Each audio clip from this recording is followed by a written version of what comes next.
Selamat pagi saudaraku, salam sejahtera bagi kita sekalian. Kita dengarkan firman Tuhan di saat ini yang terdapat dalam 1 Tesalonika pasal 5 ayat 11. Karena itu, nasihatilah semua orang akan yang lain dan saling membangunlah kamu seperti yang memang kamu lakukan. Puji nama Tuhan, demikianlah sabdanya.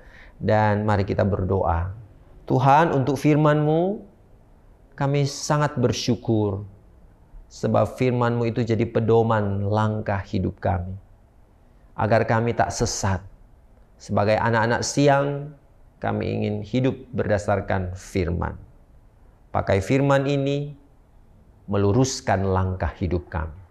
Di dalam nama Yesus Kristus kami berdoa. Amin. Saudaraku yang terkasih, menutup perikop ini saudara, Paulus kemudian bicara soal hendaklah kita saling menasehati. Nah, tentu kita semua pernah melakukan hal itu atau pernah mengalami hal itu, menasehati orang dan dinasehati oleh seseorang. Nah, dalam situasi tersebut kadang ada nasihat yang diterima, ada yang tidak. Ya, betapa bahagianya kalau kemudian nasihat kita kemudian diikuti atau diterima, tapi betapa sedihnya kita kalau kemudian itu diabaikan. Nah, di dalam menantikan Tuhan, saudara-saudaraku, kita melihat bagaimana Paulus menyadari ada orang-orang yang di satu sisi sangat, ya boleh dia katakan reaktif dalam menantikan kedatangan Tuhan, ya sehingga pada akhirnya mereka terjebak pada keadaan-keadaan yang karena menantikan Tuhan maka tidak mau melakukan apa-apa, hanya fokus menantikan Tuhan. Ya, seperti gambaran dalam renungan di hari sebelumnya, ada orang-orang Kristen yang kemudian juga zaman sekarang yang ketika bisa meramalkan atau mereka menentukan kapan Tuhan datang, tahunnya, bulannya, tanggalnya, mereka menjual harta milik mereka dan berdiam diri dalam satu ruangan atau dalam gereja mereka lalu mau menantikan Tuhan.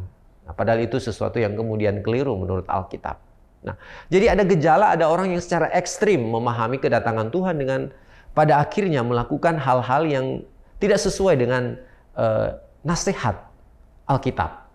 Nah, bagian Alkitab ini kemudian mengingatkan bahwa sesama anak Tuhan ya kita perlu menasihati agar dalam menantikan kedatangan Tuhan kita itu saling membangun. Tidak ada yang tersesat dalam pemahaman yang keliru yang dibangun oleh orang-orang tertentu dalam menantikan kedatangan Tuhan. Nasihatilah seorang akan yang lain dan saling membangunlah kamu, ya karena memang demikianlah yang harus kamu lakukan. Itu kata Paulus.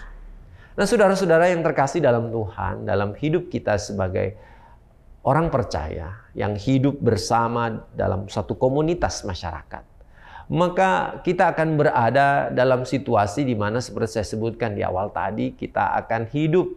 Ada orang yang akan menasihati kita, dan terkadang kita pun akan menasihati orang. Nah, tentu kita berada pada posisi apa mau menerima nasihat itu. Nasihat tentu dalam kaitan sesuatu yang membangun iman. Apalah arti saudara-saudaraku kalau kemudian kita memberi nasihat tapi pada akhirnya maksudnya, tujuannya tidak baik atau caranya juga tidak baik. Saling membangunlah kamu di dalam menantikan Tuhan. Harus saling menopang satu dengan yang lain. Tentu ini tidak hanya bicara kebaikan hati membantu yang lemah, tapi juga dalam kaitan ketika ada yang imannya lemah, ada yang dewasa rohaninya memberikan pertolongan dan menguatkan imannya. Sehingga kita jadi sama-sama anak-anak siang yang kemudian sadar dan berjaga-jaga ketika Tuhan datang. Kita akan hidup di dalam Tuhan. Dan orang-orang yang hidup di dalam Tuhan adalah orang-orang yang hidup di dalam kebersamaan. Dan kebersamaan itu akan indah dan jadi sehat kalau di dalamnya ada komunitas yang saling menasehati dan saling membangun. Saya pikir inilah juga jiwa dari gereja. Dalam persekutuan gereja selalu ada aspek persekutuan. Persekutuan di dalamnya ada orang-orang yang kemudian saling menasehati dan saling membantu, membangun satu dengan yang lain. Apalah arti sebuah gereja kalau di dalamnya ada orang-orang yang kemudian saling menggigit, saling menjatuhkan, ya, membiarkan orang dalam kebinasaan. itu bukan gereja yang sesungguhnya. Tapi kita diingatkan pada hakikat gereja yang sebenarnya, yaitu kita hadir untuk kemudian saling menasehati, tapi tidak hanya saling menasehati, juga saling membangun satu dengan yang lain, sehingga di situ ada keindahan.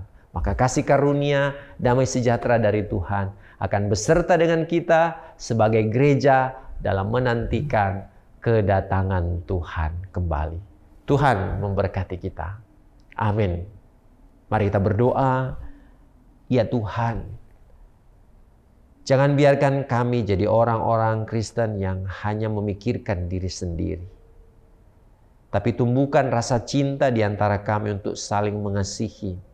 Yang itu tercermin ketika kami saling menasihati dan saling membangun. Biar itu jadi bagian kehidupan kami hari ini dan tentu di hari-hari selanjutnya yang Tuhan percayakan. Terima kasih untuk firman-Mu. Ini hidup kami, pakailah kami Tuhan. Dalam nama Yesus kami berdoa. Amin.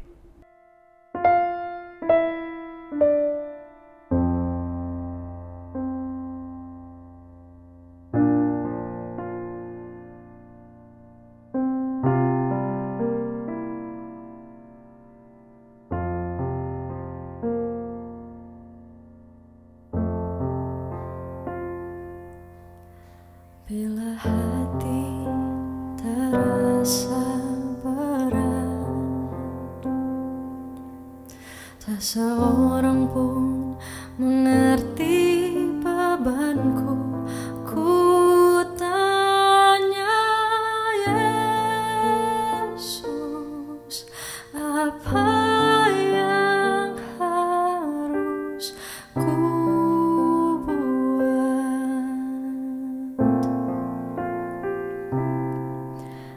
berfirman, mari datanglah.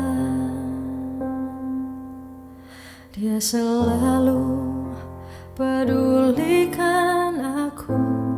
Ku datang Yesus, Dia pikul segala bebanku.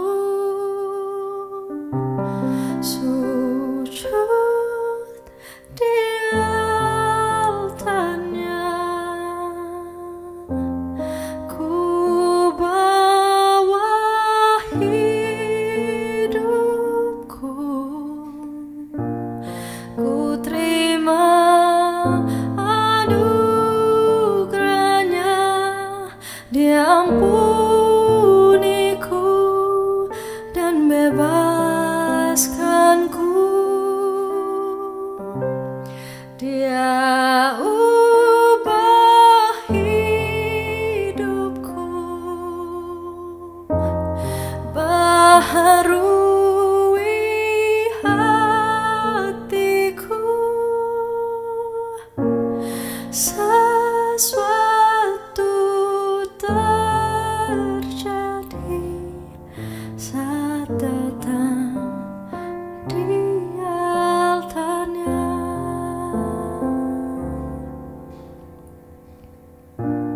Sesuatu